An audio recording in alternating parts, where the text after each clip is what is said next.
Alah bisa, tegal biasa. Tidak semua wanita mampu turun dari menara tinggi menggunakan tali dan menangkap haiwan berbisa. Namun, bagi anggota wanita Angkatan Pertahanan Awam Malaysia APM Cawangan Langkawi, ia adalah kebiasaan. APM sentiasa bersiap siaga dari segi keanggotaan dan aset bagi menghadapi sebarang tugasan yang tiba.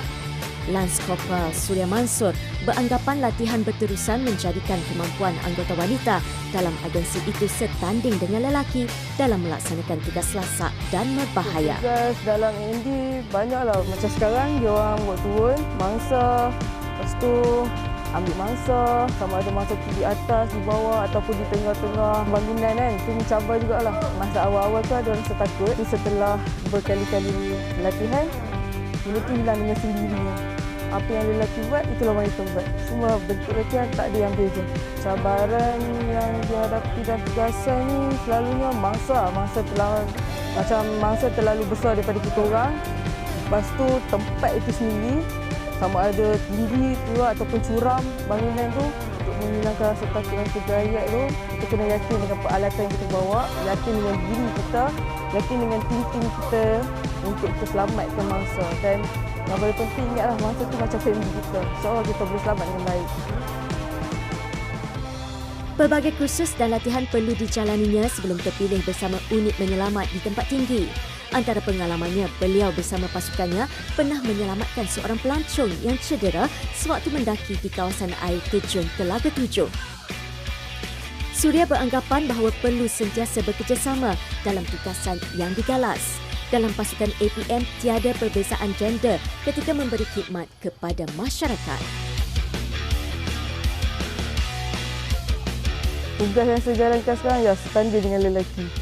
Apa yang dia orang buat, kami buat. Apa yang dia orang selamat, kami selamat. Apa yang dia orang tempuh, kami pergi. Pandangan ahli keluarga, mau tak mau ahli keluarga kena terima lah. Sebab ini kejayaan yang saya pilih, keluarga menyokong sepenuhnya apa yang saya ceburi sekarang. Tugas saya ini adalah satu kepuasan untuk saya dan tim-tim saya yang lain. Saran saya kepada wanita-wanita di luar sana, ceburilah dan menyelamat di tempat tinggi kerana tak rugi. Kita boleh belajar macam-macam. Jangan lepaskan peluang yang ada. Variasi tugasan turut perlu dilakukan oleh anggota APM. Sazatul Azuna Mahmud telah 2 tahun bersama dengan APM dan tugasannya yang paling mencabar adalah ketika menyertai operasi menangkap ular kerana bukan mudah untuk dilakukan jika tiada kemahiran.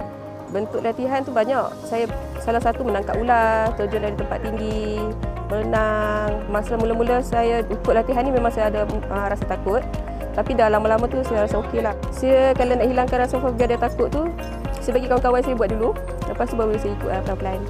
Tugasan yang mencabar dari segi menangkap ular, kalau ular tu duduk dekat macam atas siling, dekat celah-celah kayu, memang mencabarlah.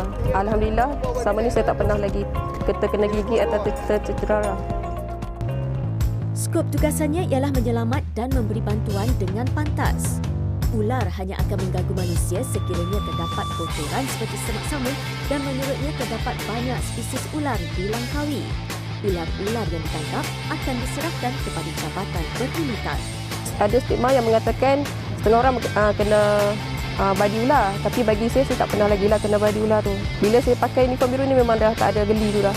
Petua saya pada masyarakat kalau berjumpa dengan ular, perhati dia dari jauh, jangan ganggu dia, jangan bagi dia rasa takut. Kemudian telefonlah pada bomba ke APM ke untuk menangkap kan. Anggota APM Penyelamat Pantai Siti Zaliha Jamaluddin pula menyatakan jiwanya amat sebati dengan laut dan telah hampir 2 tahun bertugas.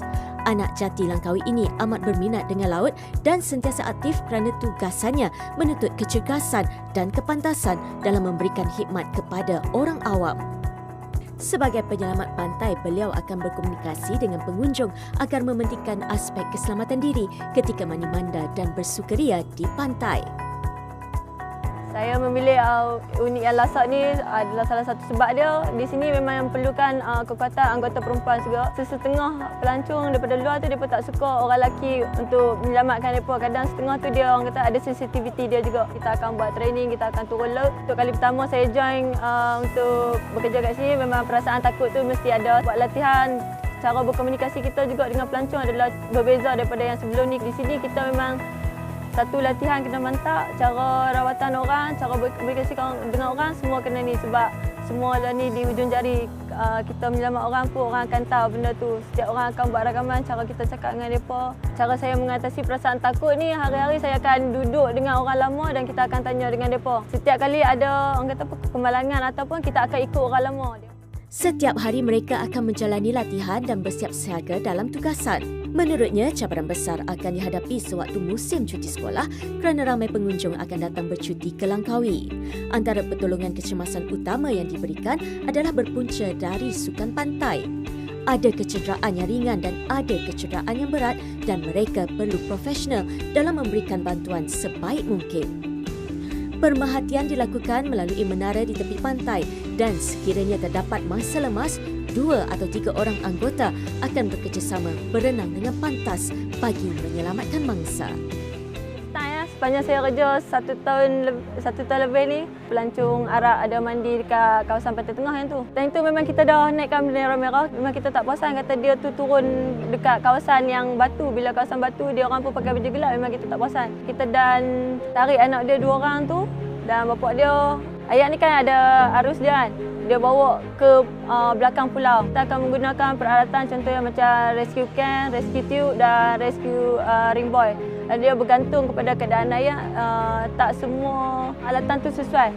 Dia ada sesetengah alatan tu sesuai untuk kedalaman yang macam ni. Kebiasaannya pelancong asing ni, mereka degil jugalah. Kadang tu kita terpaksa tunggu mereka juga. Sebab kita dah maklum, mereka tak naik kenderaan. Okey, saya bangga menjadi salah satu anggota pasukan ni adalah badan beruniform sukarela. Satu agensi yang bahagian laut, bahagian darat, untuk bahagian medik kita semua ada backup.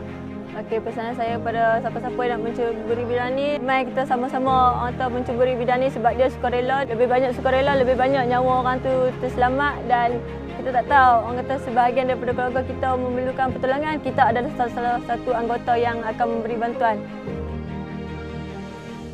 Pada saya mencongkir ataupun mengelak potensi yang ada pada setiap anggota saya lah, itu yang lebih penting.